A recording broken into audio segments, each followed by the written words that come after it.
Bismillah, Assalamualaikum warahmatullahi wabarakatuh, Ustaz. Saya salah satu karyawan di perusahaan otomotif nasional, Ustaz. Saat ini saya sedang ada penugasan untuk bekerja di Jepang, Ustaz. Ya. Jadi uh, selama di Jepang, saya bekerja berangkat dan pulang itu menggunakan transportasi umum ya di Jepang, dan memang dipersyaratkan seperti itu, Ustaz. Dan di sana itu saya bekerja itu jam break, kita ada coffee time itu jam break, kondisinya sebelum asar ya. Kemudian uh, pulang kerjanya itu pas jam maghrib, Ustaz ya. Jadi pulang kerja pas jam maghrib. Nah, ini kondisi seperti ini, apakah saya boleh nih Ustaz mengkodok sholat asar saya, atau apakah boleh dijamak di awal, Ustaz? Ini mohon nasihatnya, Ustaz. Ini kondisinya seperti ini, Ustaz. Bagaimana, Ustaz? Baik, Ustaz. Ya, jazakallah khairan. Pertanyaan yang juga bermanfaat ya, berkenaan dengan seseorang yang hidup di negerinya orang kafir ya. Taib, yang pertama berkaitan dengan waktu sholat. Tentu Allah Ta'ala telah menetapkannya tentang waktu-waktu sholat tersebut.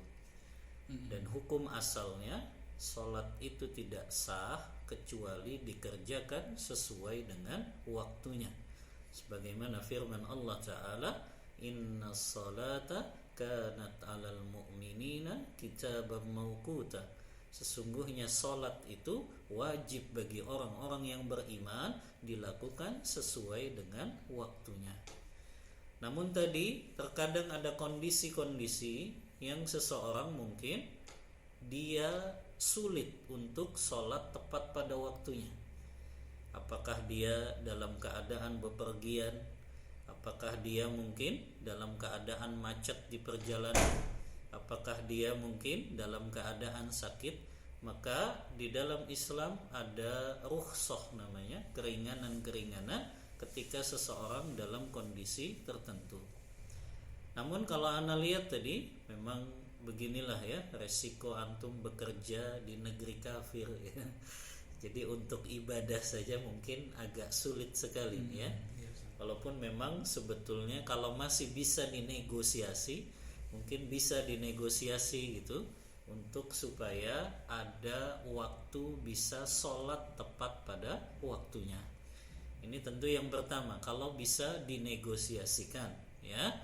Namun kalau ternyata nggak bisa, sudah saklek sudah ya, pokoknya break time-nya sebelum asar dan antum bekerja lagi setelah itu nggak ada istirahat lagi, tapi antum harus pulang pas dalam keadaan maghrib.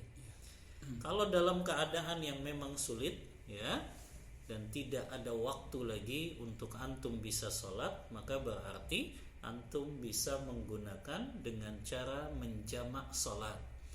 Ingat ya, menjamak tapi tidak dikosor. Menjamak itu artinya antum tadi kan ada waktu break time sebelum asar, berarti antum sholat zuhur 4 rakaat, kemudian setelah itu langsung sholat asar juga 4 rakaat. Jadi ini namanya jamak saja tanpa dikosor. Karena kosor itu hanya diperbolehkan dalam keadaan safar yang sudah menempuh jarak perjalanan selama 84 km kurang ya. Adapun antum mungkin bolak-baliknya tidak sampai 84 itu, maka cukup bolehnya menjamak saja. Kecuali memang perjalanan antum dari tempat kerja ke rumah antum itu lebih dari 84 atau minimal 84 kilo, baru antum boleh itu melakukan jamak qashar. Tapi kalau jarak perjalanan antum tidak sampai 84 km minimal, maka antum hanya boleh menjamak sholat saja, yaitu menggabungkan dua sholat ini dalam satu waktu, tapi tanpa diringkas rakaatnya atau tanpa dikosor ya. Jadi antum bolehnya jamak, jangan dikodok. Karena kalau antum kodok, antum nggak termasuk orang yang terkena uzur syar'i. Karena ada waktu di sana untuk melaksanakan sholat gitu ya. Maka nggak boleh untuk dikodok ya, tapi yang boleh dilakukan adalah menjamak sholatnya tanpa dikosor tadi ya. karena itu merupakan keringanan yang diberikan oleh syariat. Baik. Wallahu ta'ala a'lam bissawab. Baik, syukran.